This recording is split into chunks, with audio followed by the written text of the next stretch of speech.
day Barack Obama landed in Havana is still fresh in Cubans' memories.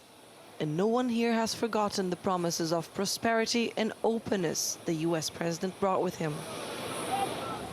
But almost a year since that visit, most Cubans continue to wait for change. Trade between the two countries remains largely stagnant. But the return of American tourists has had a big impact on some businesses, like Julia de la Rosa's bed and breakfast. Today, 60% of my daily requests come from American tourists. Now what we need is more flexibility, and I believe the Cuban side could be more interested and think more about what measures we need to adapt to these new times. The ruling Communist Party still controls who can and can't do business in Cuba. And there are practical difficulties, such as very limited internet access. Obama had said the restoration of ties with the U.S. would help Cuba improve these areas, but so far, progress has been slow.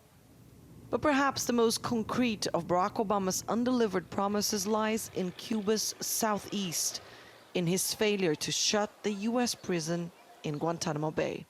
Barack Obama had actually promised to close the detention facility inside Guantanamo base within his first year in office. But for Cubans, that was never going to be good enough. What Havana has long been asking for is a total shutdown of the base and the removal of all American troops from Cuban soil. It has been one of the sticking points to fully restore ties between the two countries, and everything suggests it will continue this way. Roddy Rodriguez has worked at the naval base all his life, and he's not surprised it hasn't been closed.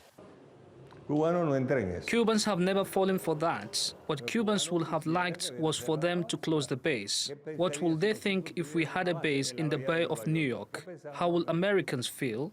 Well, Cubans feel the same way.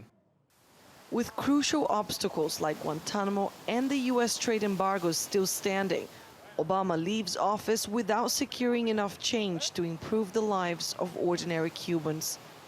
And they have no other option but to continue to wait. Anelise Borges, TRT World, Havana, Cuba.